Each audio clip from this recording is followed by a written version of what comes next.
ఈరోజు తెలంగాణ రాష్ట్ర వ్యాప్తంగా బీసీ రిజర్వేషన్స్ 42% కావాలని చెప్పేసి అన్ని రాజకీయ పార్టీలు బంద్కు పిలిపించాయి. ఇది వాస్తవానికి కేంద్రంలో బీజేపీ ప్రభుత్వం గవర్నర్ ద్వారా దీన్ని అబ్జెక్షన్ పెట్టేస్తా ఉంది. ఒకవైపు బీజేపీ ఈ బీసీలు అంటే చెప్పుకుంటూ నేనే బీసీ అని చెప్పేసి ప్రధానమంత్రి గొప్ప చెప్పుకుంటున్నాడు. కానీ బీసీ రిజర్వేషన్స్ కి తెలంగాణ రాష్ట్ర ప్రభుత్వం అసెంబ్లీ తీర్మానం చేసి పంపిస్తే ఎందుకు ఆమోదించరు?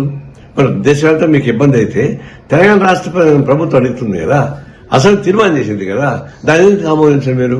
దీన్ని బట్టి చూస్తుంటే ఊరికే బీసీ అని పేరు చెప్పుకుంటూ బీసీ ద్రోహం చేసే పద్ధతిలో బీజేపీ ప్రభుత్వం నడిపిస్తా ఉంది. ఇప్పుడు తగుదనమ్మా అని చెప్పని తెలంగాణ రాష్ట్ర బీజేపీ కూడా ఈ బంధం పాల్గొంటా ఉంది. అంటే కేంద్రంలో మీ బీజేపీ బీసీలకు వ్యతిరేకమా? ఇక్కడ మీరు బీసీలకు కాబట్టి ఆందోళన చేస్తారా? ఎంత విచిత్రం ఇది! ఇదంతా చూస్తుంటే దొంగన సేటుగా ఉంది తప్ప ఇంకోటి కాదు. ఇది ద్వంద్వ ప్రమాణాలు బీజేపీ అనుసరిస్తుంది. దాన్ని తీవ్రంగా ఖండిస్తున్నాం. ఈరోజు తెలంగాణ రాష్ట్ర వ్యాప్తంగా బీసీ రిజర్వేషన్స్ 42% కావాలని చెప్పేసి అన్ని రాజకీయ పార్టీలు బంద్కు పిలిపించాయి. ఇది వాస్తవానికి కేంద్రంలో బీజేపీ ప్రభుత్వం గవర్నర్ ద్వారా దీన్ని అబ్జెక్షన్ పెట్టేస్తా ఉంది. ఒకవైపు బీజేపీ ఈ బీసీలు అంటే చెప్పుకుంటూ నేనే బీసీ అని చెప్పేసి ప్రధానమంత్రి గొప్ప చెప్పుకుంటున్నాడు. కానీ బీసీ రిజర్వేషన్స్ కి తెలంగాణ రాష్ట్ర ప్రభుత్వం అసెంబ్లీ తీర్మానం చేసి పంపిస్తే ఎందుకు ఆమోదించరు?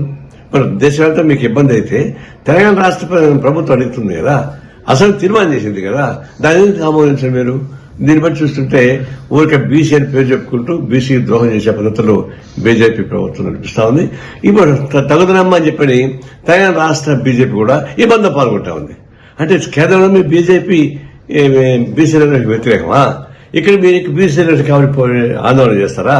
ఎంత విచిత్రం ఇది! ఇదంతా చూస్తుంటే దొంగన సేటుగా ఉంది తప్ప ఇంకోటి కాదు. ఇది ద్వంద్వ ప్రమాణాలు బీజేపీ అనుసరిస్తుంది. దాన్ని తీవ్రంగా ఖండిస్తున్నాం.